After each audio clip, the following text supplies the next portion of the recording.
Have you ever thought about your communication style and why people like to be with you, or why some people seem to be the center of attention in conversation? Well, I've designed a course called Navigating the Curves of Life. This is Sandy Warren with Wellness with Attitude. And I thought it would be kind of nice to, for the next several Thoughtful Thursdays, share a snippet of that course with you so that you might just find something that is of value to you. And maybe you want to incorporate something into your life or share it with somebody that is in your life. So I'm going to share my screen with you and just bring you to my PowerPoint presentation that will just talk to us for a moment about our styles. And so what I thought I'd do is just kind of sit down here with you with a cup of tea and just talk to you like a friend and see if some of this might resonate with you. Now, yesterday, I couldn't even think about having a cup of tea. I played golf, 9 holes, 102 or 105 degrees, and came home for a cool shower and didn't enjoy my afternoon cup of tea, didn't even think about it. But here I am today, having been inside most of the day, and I decided on a cup of tea. So if you want to stop this and go get yourself a cup of tea so that we can sit together, that would be lovely.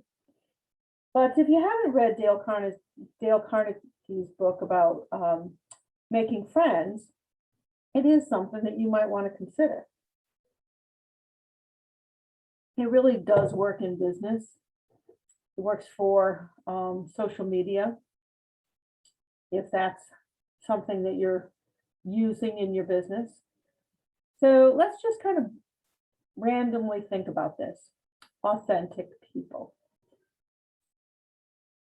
You can kind of tell when somebody's being authentic, right? You know that they are just somebody who talks the talk and walks the walk. They have their own voice. They're not parroting things that other people have to say. So being authentic is important in business. Authenticity often comes from simply knowing why you're in the business that you're in, or why you're parenting the way you are, having done your homework. There are lots of ways in our lives to be authentic, and they come from beliefs and values and habits and things like that.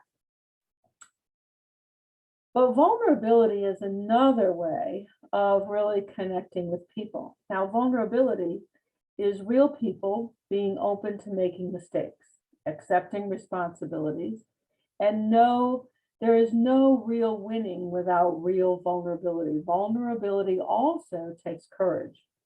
So let's break that down a little bit. To me, being vulnerable, letting other people see that you're not perfect. Well, we're not on this earth to be perfect. It's not a perfect experience.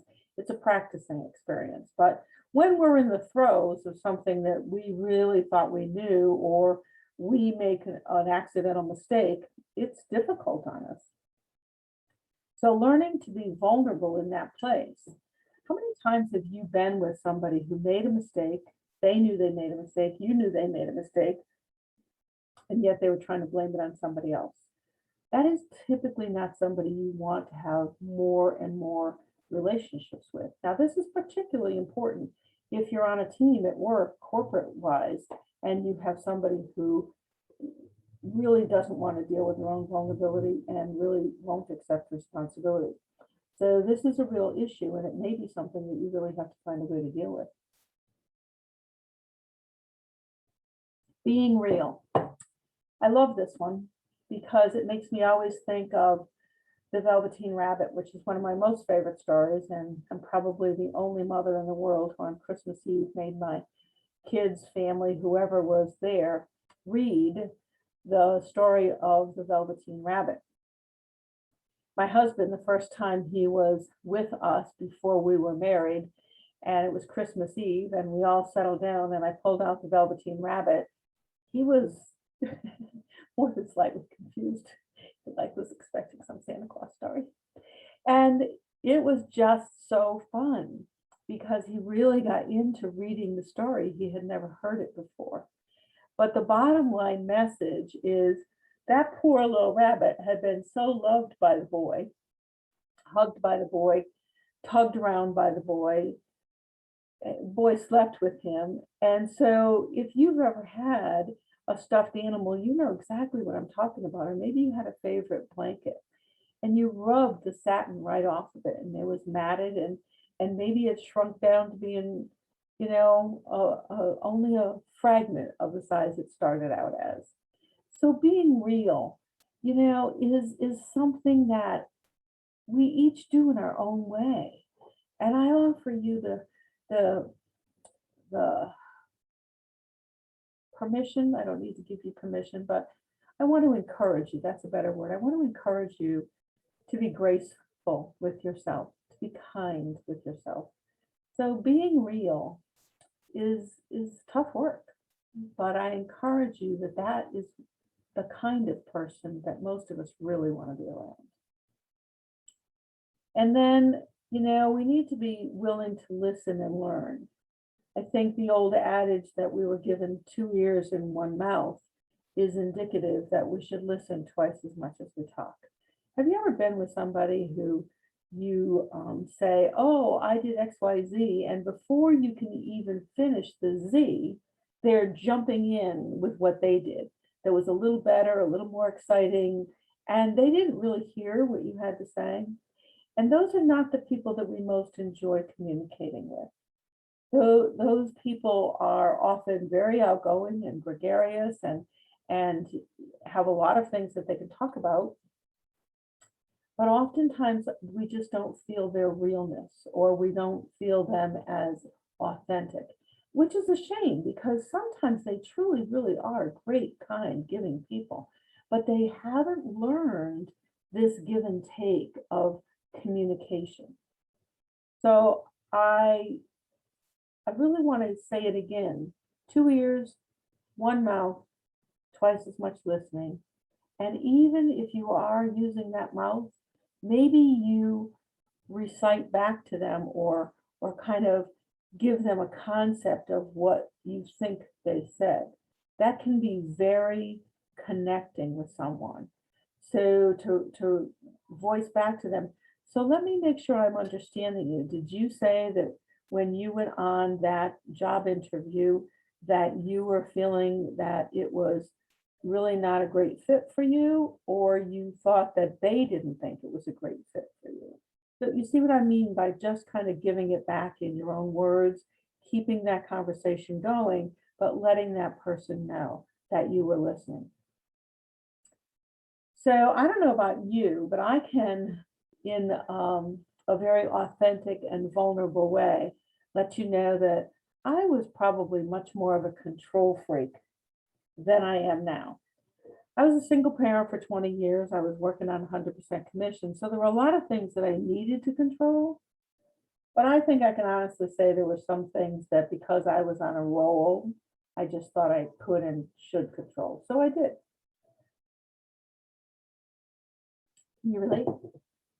So working hard and being conscientious does not mean that you need to be in control of all the situations. You need to allow other people to have some space, to have their thoughts. And that way you can interact with them on a bigger picture and usually get great results. I have finally learned that it's much better for me to surround myself with people who are better at what they do, better at things than I am. And it makes me look good because I have all these bright people all around me giving me information, helping me out, giving me ideas. So I again encourage you to think about still working hard, still being authentic, being real, allowing for vulnerability, listening with both ears, talking with one mouth, reciting things back to them, making sure you're clear with the understanding, and letting go some of the control. It really will be much less stress on you. So in a wrap up, let's just talk about culture.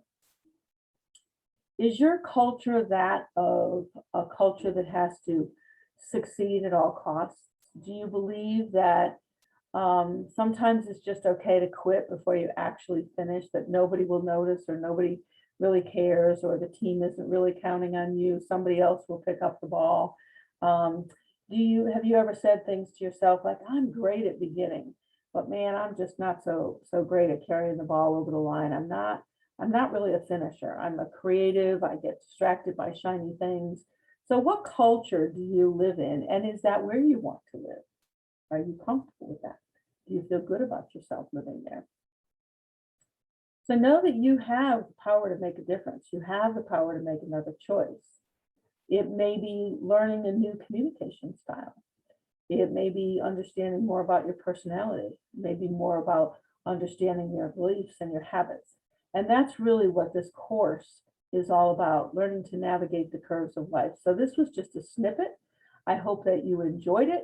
And I'm going to stop this share for a second, and so that I can look you right back in the eye and say thank you very much for dropping by on this Thoughtful Thursday. I hope this had some value to you. And if in fact it did, please let me know specifically what impacted you. It's important for me as I continue to build courses, but also as I invite people into my coaching sessions, that I understand where the pain is. I understand what you're dealing with. So I'm open to hear. I'm open to answering some questions. So please feel free to communicate with me in any way that works for you. This is Coach Sandy, Wellness with Attitude. And I hope that you continue on whatever day you're listening to this to have a great day.